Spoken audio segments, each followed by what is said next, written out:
Puji Tuhan, salam jumpa kembali di dalam kasih Tuhan Yesus Kristus. Bagi Bapak Ibu, saudara-saudara sekalian yang saya kasihi, para mahasiswa Sekolah Tinggi Teologi Rumah Murid Kristus dimanapun saudara berada. Salam RMK, not for me, not for us, only for Jesus. Nah, Bapak Ibu saudara sekalian, di kesempatan ini kita akan membahas tentang bagian kedua dari bagaimana manusia dapat mengenal Allah, yaitu melalui iluminasi. Sebenarnya saudara-saudara, iluminasi atau yang berarti penerangan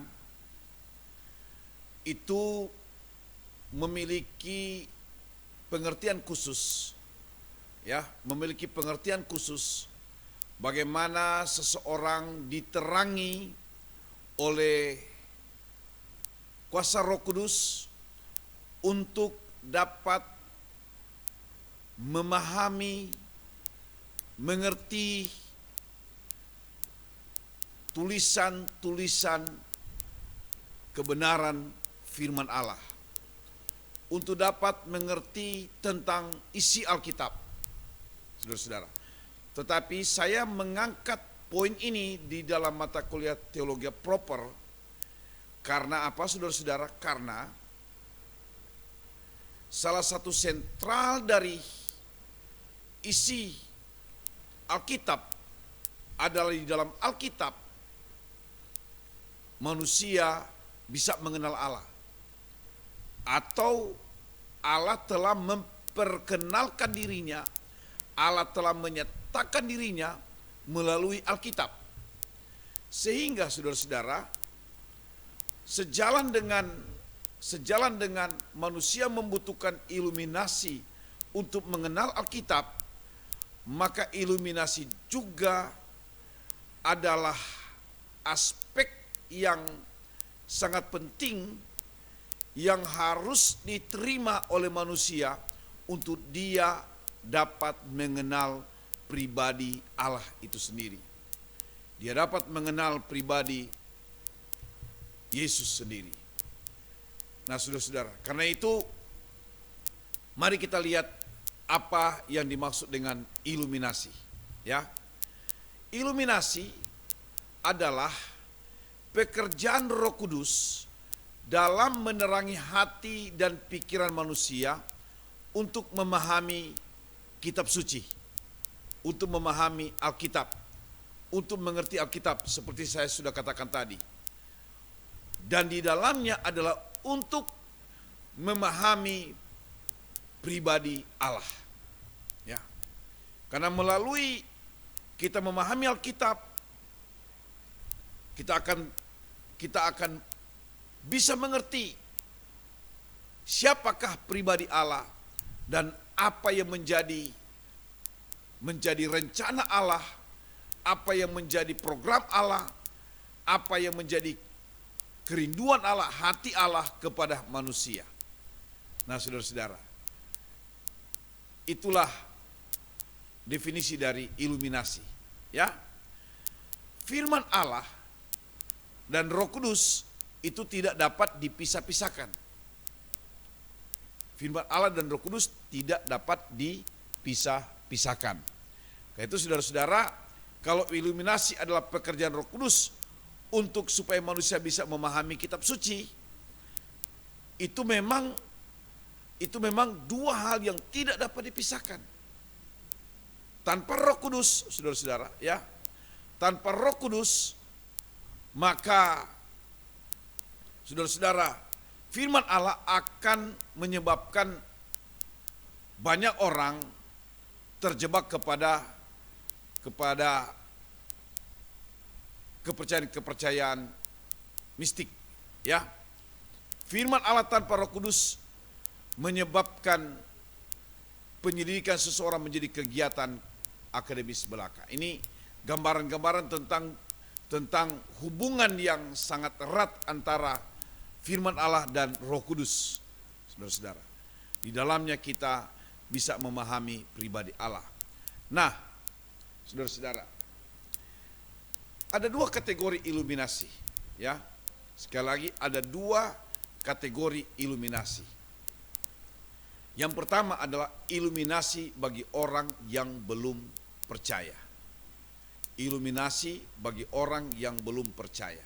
Saudara-saudara, ada 3 alasan perlunya iluminasi bagi orang yang belum percaya atau orang-orang masih terikat dengan kehidupan duniawi. Ada 3 alasan. Yang pertama, karena adanya yang namanya nature blindness, ya, natural blindness atau kebutaan alami. Saudara-saudara, kejatuhan, penjelasannya saudara-saudara, kejatuhan Adam dan Hawa, ya, ke dalam dosa menyebabkan seluruh manusia juga jatuh ke dalamnya, jatuh ke dalam dosa. Ya, ada ayat yang sangat relevan dengan pernyataan ini, atau pernyataan ini bersumber dari ayat Roma 5 ayat 12, bahwa dosa telah masuk ke dalam dunia oleh satu orang, dan dosa itu adalah maut. Demikianlah maut telah menjalar kepada semua orang, karena semua orang telah berbuat dosa. Saudara-saudara, ya, karena semua orang telah berbuat dosa. Efesus pasal 4 ayat 18 menjelaskan bahwa dosa itu telah mengakibatkan pikiran manusia menjadi sia-sia. Bahkan dalam 1 Korintus 2 ayat 14, ya, digelapkan sehingga tidak dapat memahami kebenaran-kebenaran rohani, secara khusus tentang pribadi Allah. Saudara-saudara, jadi dunia membutuhkan iluminasi. Iluminasi karena, ya, dunia telah mengalami yang namanya kebutaan alamiah. Itu yang seringkali kita sebut dengan adanya dosa bawaan, ya, nature sin. Saudara-saudara, dosa turun temurun dari Adam, ya, terus kepada keturunannya. Karena dosa telah masuk melalui satu orang, yaitu Adam. Maka seluruh keturunan Adam, saudara-saudara, telah terjangkiti dengan yang namanya dosa. Semua orang lahir dalam dosa, hidup dalam dosa, mati di dalam dosa. Saudara-saudara, ya. Maka satu-satunya cara agar dunia yang telah dikuasai oleh dosa ini bisa mengenal Allah, yaitu melalui iluminasi, penerangan. Karena itu saudara-saudara, kita mendengarkan begitu banyak kesaksian orang-orang yang hatinya diterangi oleh kuasa Roh Kudus, ya, dengan begitu banyak proses, begitu banyak cara, begitu banyak model. Saya mendengar ada orang yang bertobat, terima Kristus sebagai Tuhan dan Juru Selamat, ketika dia sedang melewati satu tempat pelaksanaan kebaktian kebunan rohani, lalu dia tertarik dengan lagu-lagu, lalu dia mendekat tempat KKR tersebut, dia duduk di luar lokasi. Lalu ketika firman Allah, dia mulai merasa tertarik untuk mendengar, hatinya disentuh. Lalu dia mulai berani mendekat ke tempat pelaksanaan KKR, ya. Lalu dia mulai cari tempat duduk yang kosong, dia duduk dan menikmati firman. Lalu sementara firman disampaikan, Roh Kudus berbicara dengan begitu kuat, hatinya diterangi oleh kuasa Roh Kudus yang membawa firman, yang mengurapi pengkhotbah. Lalu tiba-tiba orang itu mengalami sesuatu yang luar biasa dalam hidupnya. Lalu ketika panggilan datang untuk menantang siapakah yang mau menerima Kristus sebagai Tuhan dan Juru Selamat, yang mau percaya kepada Kristus, orang yang sebetulnya hanya lewat saja, sebetulnya tidak ada niat untuk menghadiri pelaksanaan ibadah KKR tersebut, sekarang dia melangkah ke depan dan dia menerima Kristus sebagai Tuhan dan Juru Selamat. Saudara-saudara, apa yang terjadi dengan orang itu? Orang yang mengalami nature blindness ini, orang yang mengalami kebutaan alamiah ini, oleh karena dosa, telah menerima iluminasi, terang Roh Kudus, ya, terang Roh Kudus yang membawa firman menyentuh hatinya, lalu mereka atau orang itu menerima Kristus sebagai Tuhan dan Juru Selamat. Kondisi yang sama, saudara-saudara, ya, kesaksian yang sama terjadi kepada banyak orang, saudara-saudara. Yang kedua, saudara-saudara, alasan yang kedua, mengapa dunia membutuhkan iluminasi? Yang kedua adalah karena manusia mengalami yang namanya judicial blindness atau kebutaan akibat hukuman. Yesaya 6 ayat 9 sampai 10 ini menyangkut bangsa Israel. Kebutaan mereka hanya bersifat temporer karena nanti bangsa ini akan menerima Kristus sebagai Tuhan dan Juru Selamat bagi mereka sesuai dengan kebenaran firman Allah dalam Roma 11 ayat 25 sampai 27, ya, saat hati mereka terbuka, saat panggilan secara khusus menjadi milik dari bangsa ini. Tetapi pada hakikatnya bangsa Israel itu mengalami yang namanya kebutaan akibat hukuman, saudara-saudara, ya. Tetapi kalau mereka menerima, ya, hati mereka disentuh, ada iluminasi terjadi, orang Israel pun akan terima Kristus sebagai Tuhan dan Juru Selamat.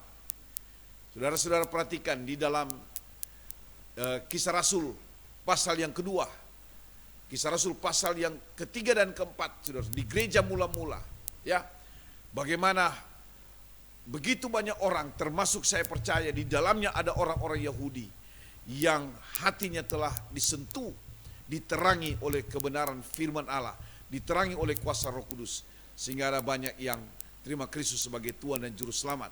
Rasul Paulus memberi kesaksian pribadinya, bagaimana Roh Kudus menerangi hidupnya, ya, Roh Kudus menerangi hatinya, sehingga dia boleh menerima Kristus sebagai Tuhan dan Juru Selamat.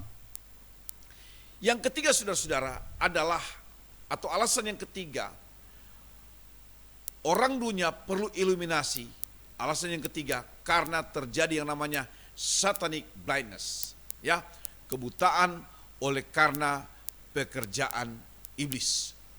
Saudara-saudara, ada banyak orang yang mata hatinya dibutakan oleh karena pekerjaan iblis, oleh karena pekerjaan kuasa kegelapan. Tetapi saudara-saudara,